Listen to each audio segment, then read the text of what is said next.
So good afternoon, everyone. Today is Tuesday, February 2nd, 2021. The time is 2:01 p.m. This is our weekly business meeting. Officially calling this meeting to order. Attending by conference phone is Commissioner Bill Brooks. In person, Commissioners Duncan and Filios. Jennifer, would you please lead us in the pledge?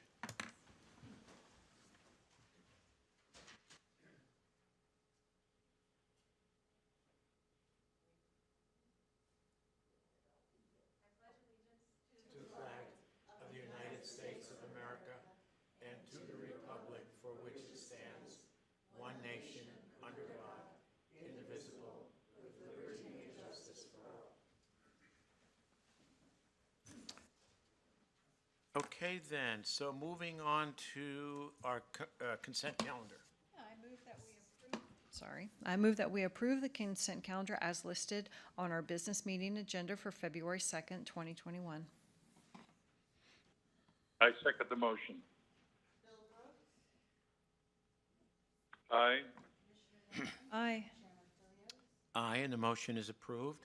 Moving on to the payables list. I move we approve the payables list for the week of January 25th through 29th, 2021 in the amount of $630,700.59. I second the motion. Aye. Aye. Aye, and the motion is carried. Do we have any changes to the agenda? Nope. Hearing none, moving on. First action item, notice of award for construction manager for the general manager services, for general manager services for the airport snow removal equipment building at the airport administration facility. Stephen, are you going to jump in here? Yes, I will be. Commissioner Stephen Kidder for the record. 2 weeks ago, we received bids for construction manager, general manager services at the airport for the snow removal building and equipment building. We received one bid, or one RFP response, and it appears to be in conformity with the RFP. Okay. And this is not the contracts. We are still working towards those. Okay. What's the amount, Stephen? There is no amount yet. We are not approving contracts yet. This is just the notice of award that they are being selected of Fisher Cotton Construction. Okay, fair enough. Sir, name please. John Huckabee. Go right ahead, John. To start the building for snow removal equipment and office space is the hiring of the project manager we just discussed.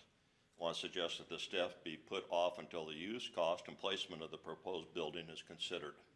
Very simply, it is wrong on all counts. First off, the concern that the building is not needed. There is adequate storage and office space currently at the airport for the use of the airport staff. Next up is placement. The most valuable real estate at an airport is anywhere that can be connected to a taxiway. There apparently is a concern about running out of space for hangars, a good source of revenue for the county. There's absolutely no need to have an office or storage building placed in the perimeter of the airport grounds. It would be foolish to suggest that snow plows have to be stored inside the perimeter. Currently, they have no problem making the approximate 500-yard run to the airport proper. After all, they are snow plows. If they can't make it to the property, there are way bigger problems that would preclude their effective use. Last is the cost. $6 million is what's quoted for this project. This is obscene. This is $350 a square foot. You have a previous email from me about building a building to support the equipment. It's about $200,000 from a local supplier. This means that we want to build approximately a $6 million office for the use of 3 people. This would be a monument to the manager. This is a time that you have great angst over building a building and cost for the attorneys. Again, the price is $350 a square foot. That's what the engineers and the architects have estimated. This is more than the most expensive homes on this lake. Those homes have expensive trim and finish. Whole buildings are generally around $50 a square foot. Tilt-up or precast warehouses run in the $80 to $100 range. I have just built 40,000 square feet of Class A medical dental office space, which had very expensive mechanical in it, and it was $192 a square foot finished. The manager has a justification for this grand scheme. I suggest it's time that the airport get out of the snowplowing business. The cost of equipment, maintenance are significant. The interest that would be earned on $6 million added to this would easily hire a contractor to do the work and leave a pile of money left over. There are many jurisdictions that farm out snow plowing now. Locally, Spokane Valley, they don't own any piece of equipment. Washoe County, Reno, they don't own any equipment. I've seen the contractor equipment, Granite Construction, working at the Reno International Airport doing snow removal. Civil contractors like this business. After all, they're idle in winter. They can't build a road. It's got snow out there. So Spokane Valley sends all their plow business to one contractor. Washoe bids out all of them, and they print up a price table. We're going to provide a blade. Mr. Huckabee, I'm going to give you about another minute, sir. Go ahead. It's going to take way less than that. Okay.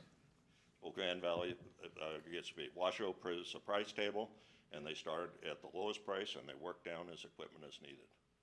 Once again, it looks to the hangar owners like our manager is incapable of thought involving anything to do with cost containment or economy. He is writing checks that the taxpayers can't afford to cash. Okay, thank you, sir. That'll be so noted in comment, and we'll certainly take it under advisement. Tina, you got that? Yep. And it's obviously on audio, video. Thank you, sir. Okay, item number 2, development and ground lease, AAL-2020-630. Did you want to take action on the first item? Stephen, do we need to take action on the first one to accept? You can wait until we get the contracts finalized and accept that first, but it's up to you on how I would defer to attorneys on that one, or legal. Typically, you award and then bring contracts back. But if you're looking to defer that for some reason, you can certainly do that. You want to defer it for now? That's fine. Okay, so we'll defer. I'm sorry, sir. All right, come right up. Give you a couple of minutes. Go right. Normally, we reserve comment to the end, but because we don't have as much on our agenda, we can. Yeah, and if you're going be to vote, flexible. I just wanted to get this comment in. Yeah, go right ahead. My name is Steve Anderson, and I would like to second all of the comments that John made. But the one thing I think I heard from Stephen leading into this is that you got one RFP response back and one bid. If I heard him correctly, something is wrong with putting out the notices because I can't believe in this environment that it would be that limited. And to have only one contractor that is being considered just seems unbelievable to me. I can't believe anyone would approve that contractor, and especially without a price. To approve a contractor and then get the price seems to me to be totally backward. Anyway, I would urge you not to vote on this today and to defer until you get additional information before making any awards. Actually, we are going to defer. Yep. Yeah. Okay, thank you, sir. All right, so item number 2, development and ground lease, AAL-2020-630 with CDA Northwest LLC at the airport. Stephen. Commissioner Stephen Kierkegaard for the record. This is a new ground lease agreement. It is $2,777.63, and it's under the new lease rates. Okay. Motion. I move we approve the development and ground lease AAL-2020-630 with CDA Northwest LLC. I second the motion. Aye. Aye. Aye, and the motion is carried. Item number 3, development and ground lease, AAL-2020-994 Selkirk Products LLC at the airport. Commissioner Stephen Kierkegaard again for the record. This is for a new development ground lease. It is an amount of $3,348.80 per year, and it's under the new lease agreements. Motion. I move that we approve the development and ground lease AAL-2020-994 Selkirk Products LLC. I second the motion. Aye. Aye. Aye, and the motion is carried. Item number 4, Ballot Order Resolution 2021-16, designate polling places for the March 9th, 2021 elections. Our clerk, Jim Brannon. Chairman Filios and Commissioners, so as not to make, Can you pick up, Jim? Nancy? so as not to make this a long meeting, I am not going to approach, by the time we get there, it'll be too late to Never do any more business. I would like to introduce our election manager, Asa Gray, who I know most of you know. He's a fine young man, and he is going to shepherd us through the March election. Asa? And Asa, I'm going to embarrass you further because in less than a month on the job, you already got your first compliment. So kudos to you, to Jim, to Jen. Well, Good choice. Thank you very much, Commissioners. For the record, my name is Asa Gray. Today, what we have is the ballot order for the March 9th school election, along with the polling places for the March 9th school election. You will notice, I want to talk about the polling places first real quick. We have been blessed to be able to retain all of our polling locations from the November election. All of the churches and schools and community facilities, along with fire stations, we're grateful to everyone for working with us through this time of COVID and uncertainty to keep those open. In regards to the ballot order, we have 4 different ballot styles for this election. We have 4 school districts that will be running questions on the ballot. Lakeland, Coeur d'Alene, Post Falls, and Plummer-Worley, not Plummer-Worley, Kootenai Joint School District. We have ballots we'll be ordering for Election Day that we are asking for your approval here for. We have been fortunate that we've been able to contract out our absentee mailing with a company called K&H. Okay. Like we did in November, we're using them again for absentees, which is enabling us to not have to print the 12,000 to 16,000 ballots we normally would print for absentees and save quite a bit of taxpayer dollars on that printing. So with that, if you have any questions, I'm happy How many to answer elections again, Asa? that. We For have March, how many? How many? We have Elections. 4 different 4? school districts running Okay. elections, yes. So it's only school districts? Correct. Got it. Yes, sir, Clerk Brannon. Just as an aside, the last school district election we had, there were 81,000 eligible voters. This election, 106. There's your growth. Get that, Nancy? 106,000, not 106. 106,000. And that's over, is that a 2-year period, Jim? Yep. Wow, okay. Thank you. Any questions for Asa? Motion. I move that we approve the ballot order, Resolution 2021-16, and designate the polling places for the March 9th, 2021 election.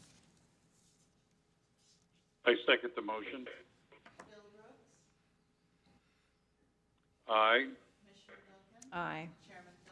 Aye, and the motion is carried. Thank you, Asa. Item number 5, weed spraying agreement with Panhandle Spray Service for our noxious weed control. Would it be Nick? Yes, Commissioner, thank you. Nick Snyder for the record. Before you is the annual noxious weed spray contract in the amount of $36,096 with Panhandle Spray Service, which is necessary to control noxious weeds on county-owned properties and is required in Idaho code. Okay. Motion. I move that we approve the weed spraying agreement with Panhandle Spray Service. I second the motion. Aye. Aye. Aye, and the motion is carried. Item number 6, professional services agreement with Justware, for Justware with Pine Technologies LLC, Information Technologies. Who's on for IT? This is Jack Duffield from IT. Oh, okay. Go right ahead. So about a year ago, Commissioners, our software vendor for the prosecutor and probation officer, Journal Technologies, let all of their clients know that they would discontinue support of the software unless we signed an agreement to go to their a different software that they also are the owners of. After discussion, we have decided that we are not going to do that. So that means that we needed to find a different support vendor for Justware. And the way that this kind of came about is that one of the former staff from Journal ended up starting his own company with the specific intention of providing support for Justware. So we have worked out a agreement with them to have support for the next 3 years at the exact same rate that we were paying Journal. Okay. Any questions? No? Barry, did you? Okay, so coming forward is our prosecutor, Barry McHugh. Go ahead, Barry. Thank you, Commissioners. I really don't have anything to add. I just wanted to make sure that there were no questions. Don't really know what's going to happen after this 3 years, but we like what we have for now, and we'd like to keep it maintained appropriately, and this was the smartest way to do it from my perspective, as well as, I think, Jack, like he said, in discussions. Okay. Thank you, Barry. Thank you. Motion? I move that we approve the professional services agreement with Pine Technologies LLC for Justware. I second the motion. Aye. Aye. Aye, and the motion is carried. Item number 7, purchase orders for a car purchase with Mike Whiteford of Coeur d'Alene for our assessor.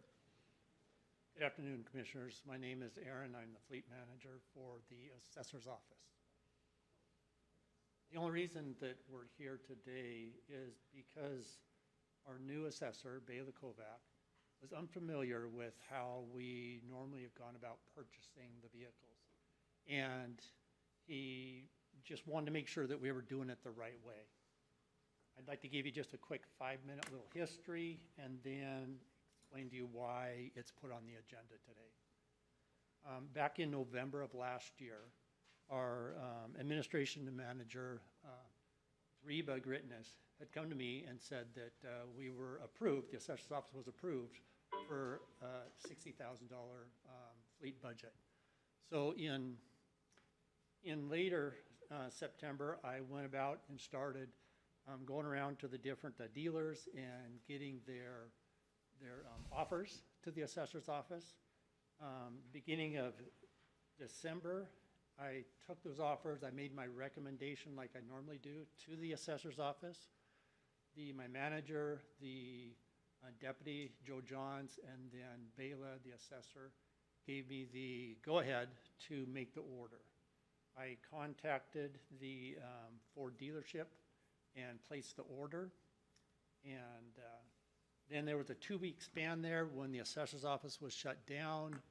And due to the dealer or the salesman I was working with, vacation time, we didn't get the purchase orders in hand until the end of December. I brought those to the assessor Bela to sign like we normally have done in the years past. Again, being unfamiliar, he wanted to check that out. He wanted to make sure we were going about the right process. And so here we are today. And he had just mentioned to me, he said, per Idaho Code 31602 and per the attorney Dave Ferguson, that the BOCC is required to sign the purchase agreements unless otherwise delegated by the board, another elected official is appointed. And Right. Bela was unaware of any other elected officials. So that's the main reason we're here today. Okay. Okay. Fair enough. Thank you. Thank you. And I think I'll put it on the agenda for February 16th to go over our purchasing policy and for purchases inside and outside the budget and things. So we'll probably get all on the same page. Yeah. Then. And we're covered budgetarily here, aren't we? Yep. Okay. Thank you, Aaron. Okay, motion. I move that we approve the purchase orders for the 2 assessors' vehicles with Mike Whiteford of Coeur d'Alene for the car purchase. I second the motion. Aye. Aye. Aye, and the motion is carried. Item number 8, federal award identification. It's a sub-recipient agreement with the Coeur d'Alene Tribe and our Resource Management Office. Kim? Yes, Kim Riley for the record, this is a new 5-year subrecipient agreement with the Coeur d'Alene Tribe, our partner in providing fixed route bus services for CityLink. Okay. Motion. I move that we approve the Federal Award Identification Subrecipient Agreement with the Coeur d'Alene Tribe. I second the motion. Aye. Aye. Aye. Motion carried. Okay, item number 9, Resolution 2021-13, reallocation of civil funds, KCSO. Would it be Captain Smart? Yes, sir. Kevin Smart for the record. Again, this is the resolution to follow up what I brought last week in my memo about the audit from the Civil Division in which we found an overage, and this is going to allow us to move that funding off of our books and hold it in a separate area unless somebody else comes forward claiming those fees. And so this is just a resolution to get that completed. Okay. Motion. I move that we approve Resolution 2021-13, which is the reallocation of civil funds. I second the motion. Aye. Aye. Aye, and the motion is carried. Item number 10, Resolution 2021-14 to classify records for the juvenile detention. Good afternoon, Commissioners. Brandy Bradley for the record. Before you is the resolution to declare records as semi-permanent. These are records for individuals that were housed at juvenile detention and have now reached the age of 23. Generally, this is followed by a resolution to destroy the records, which I'm not seeing on the agenda. Yeah, it's on the Yeah, back yeah, page, number 11. Yeah, so we can handle these together. Okay. Perfect. Thank you. Okay, so we'll handle items 10 and 11 together. Okay. Motion. I move that we approve resolution numbers 2021-14 and -15, which is the classification and destruction of juvenile detention records per Idaho code. I second the motion. Aye. Aye. Aye, and the motion is carried. Public comment. Hearing none. Moving on. Oh. Yeah, come right up. Your name, please. Mr. Chairman, Commissioner Duncan, Commissioner Brooks, my name is Bob Smathers. I'm the Regional Manager for the Idaho Farm Bureau. Okay. And I work with the 8 northern county organizations, County Farm Bureau organizations, from Grangeville onto the Canadian border. And the Kootenai Shoshone Farm Bureau is the local county farm bureau I work with. I'm employed by the State Farm Bureau, and this is basically my region up here. And I'm encouraging my counties to develop more of a relationship with their local officials. And so if you get an invitation from them, I just encourage you to come visit them and get to know their boards. They're boards of ranchers and farmers in the county. This county, of course, are part-time mostly. But anyway, and if you are curious about Farm Bureau policy, please go out to our website at idahofb.org, and there's a policy book out there. And that policy comes from our farmers and ranchers in these county farm bureaus. So we're a bottom-up organization. So thank you very much. Thank you so much. Appreciate your time. Anyone else? Okay, then. So the time is now 2:20. And we're going to handle number 12 I'm with sorry, yeah, Ann, and then we'll go into executive Yeah. session. So item number 12, that's true. Okay, I'm used to terminating or adjourning after public I comment. know, but we have an executive Yeah, session. we so do. we tricked you. Okay, so item number 12 is expenses related to ongoing litigation and hiring of outside counsel for the public defender. So, Do we have yeah. a motion? Ann, did you want to open, or you just want to go in? Okay. Then I move that we enter into executive session pursuant to Idaho Code 74-2061F. I second the motion. Aye. Aye. Aye. Entering into executive session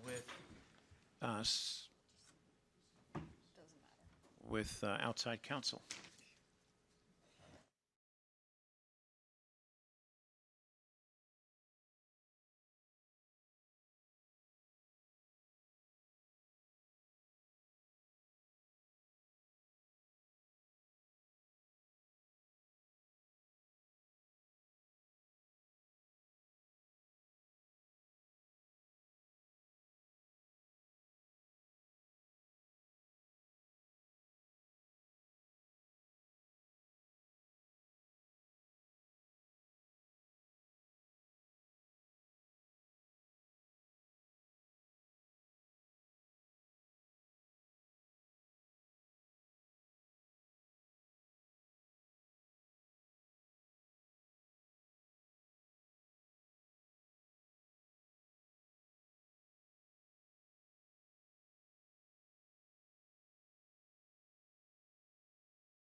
Okay, so we're about to exit executive session. Is there a motion?